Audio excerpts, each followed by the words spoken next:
Assalamualaikum warahmatullahi wabarakatuh. Perkenalkan, nama saya Sisri Lestari, NIM 20233093 dari jurusan Manajemen Pajak. Kali ini saya akan membacakan hasil resume saya pada minggu ke-9 tentang penerangan dan penyuluhan pajak di era digital 4.0 melalui sosialisasi perpajakan. Pengertian penerangan dan penyuluhan pajak. Penerangan pajak yaitu suatu proses pemberitahuan informasi perpajakan yang dilakukan Fiskus Pajak kepada wajib pajak atau sekelompok orang yang hanya sekedar menjelaskan atau menerangkan informasi perpajakannya saja. Sedangkan penyuluhan pajak yaitu suatu upaya dan proses memberikan informasi perpajakan kepada masyarakat, dunia usaha, lembaga pemerintahan maupun non-pemerintahan. Perbedaan penerangan, penyuluhan, kampanye, dan propaganda. Penerangan yaitu proses pemberitahuan suatu informasi kepada seorang atau sekelompok orang yang hanya sekedar memberitahu tanpa mengharapkan orang tersebut menerapkan apa yang diberitahukan. Penerangan juga dilakukan hanya sekedar menerangkan atau menjelaskan saja. Penyuluhan yaitu suatu proses penyebarluasan informasi yang berupaya untuk perbaikan dan pembangunan sektor demi meningkatkan kualitas, produktivitas, hingga pendapatan.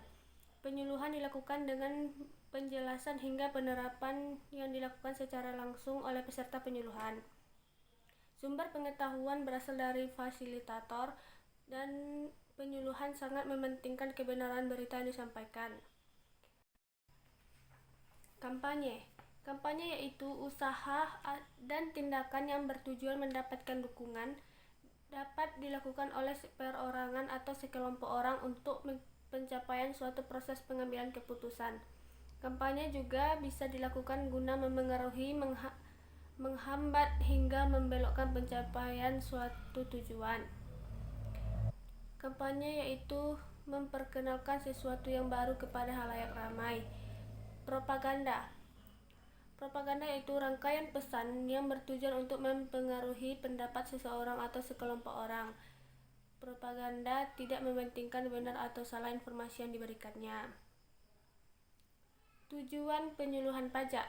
Yang pertama, meningkatkan pengetahuan dan keterampilan perpajakan. Yang kedua, mengubah perilaku wajib pajak agar semakin sadar, paham, dan peduli terhadap hak dan kewajiban perpajakannya. Materi yang biasa diberikan pada penyuluhan pajak yaitu materi yang biasa digunakan yaitu seperti perkenalan tentang pajak, seperti pengertian pajak, fungsi pajak, jenis pajak, pungutan selain pajak, tarif pajak, pendaftaran NPWP, pengukuhan pajak, SPT, pelaporan SPT, dan lain sebagainya.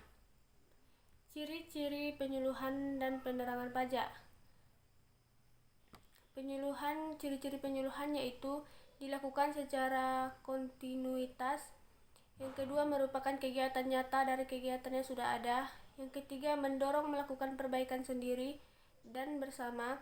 Yang keempat, mengandung unsur pendidikan. Yang kelima, menimbulkan perubahan cara berpikir, cara kerja, dan cara hidup. Selanjutnya, ciri-ciri penerangan. Ciri-ciri penerangan yaitu dilakukan saat diperlukan saja. Yang kedua, sekedar memberitahukan saja. Yang ketiga, bersifat penjelasan. Yang keempat, tidak kontinuitas. Yang kelima, tidak ada bimbingan lanjutan. Dan yang terakhir, tidak mengenal pelayanan praktis. Mungkin sekian hasil resume saya pada minggu ini. Terima kasih. Assalamualaikum warahmatullahi wabarakatuh.